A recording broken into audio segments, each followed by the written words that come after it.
Hello guys, ayan, punta tayo dito sa Mercadona. Bili tayo ng mga gulay at saka prutas ni Madam. Ayan guys, tignan nyo naman yung mga prutas nila. Oh, maganda. Ito ang paborito ko talaga. Ito. Guys, mayroon bang ganito dyan sa atin? May ganito ba? Pa-comment naman kung mayroon tayong ganito. Hindi ko lang alam kung saang lugar meron. Ang pangalan nito guys is Paraguayo. Dito sa Spain. Paraguayo. Ang mahal niya. Pero ang sarap. Ayan. May guantes dito. Pero hindi ako gumagamit. Wala namang sumisita. Mga kliyente ang sumisita. Pero, kliyente. Ayan. Kuha tayo niyan. Peach. Kaso medyo hilaw pa siya. Ayaw ko niyan. 262 lang pala to. Ito na lang kaya. Mas mura pa. 262. Mas malalaki kasi yung kinuha ko. Baka ano. 267. Ito na. Tignan natin kung magkano siya. So, kuha tayo ng patatas. Habang marami pang tao doon. Marami. Kuha tayo ng patatas. Pagano yung patatas na paborito ko. Matamis-tamis. Manamis-namis siya. Compared dun sa brown na patatas kasi ano. Hindi ko alam kasi pag piniprito ko yun guys is medyo para matigas. Pag ito kasi ipiprito mo parang french fries. Matamis yung lasa niya. Maganda. Pako tayo niyan. 3 lang.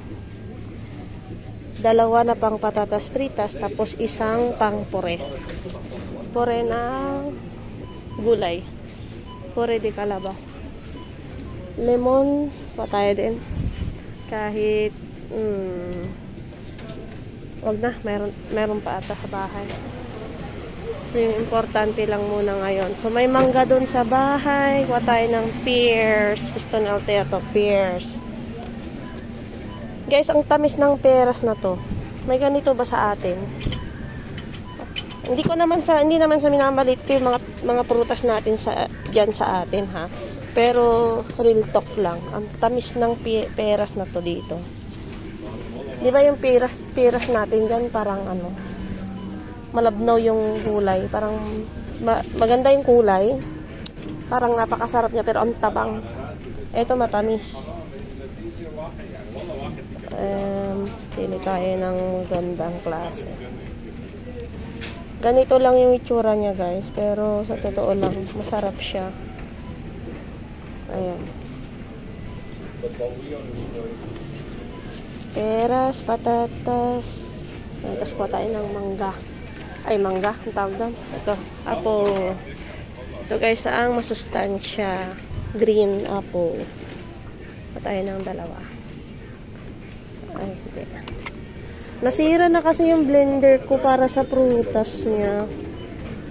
Kaya madalas ko na siyang pinapakain ng ng natural ba. Parang yung solid talaga, hindi ko na siya bini-blender. Ayan.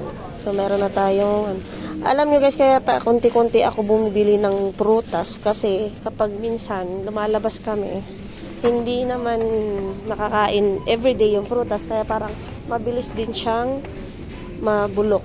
Kaya sayang lang. Kaya paunti-unti na lang muna yung kukunin ko. Ayan, kuha tayo ng kalabasa. Mas masarap pa rin yung kalabasa dyan sa atin. Ayan, o. Diba? Kahit pa paano, napuri. Ayan, may kalabasa tayo. Tapos kuha tayo dito ng saging. Yung saging sa atin pa rin yung mas masarap. Ayan, kuha tayo ng medyo green. Medyo hilaw na lahat to, pero okay lang. Gusto ko yung medyo na green grass of home pa siya. Para hindi siya mabilis mabulok. Pa tayo niyan.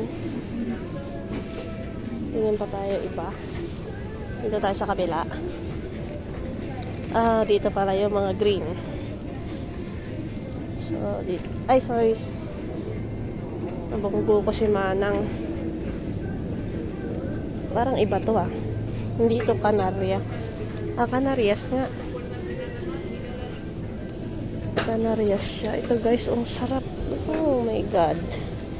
Magbili tayo ng maraming banana. Kasi paborito ko ang, paborito ko ang banana.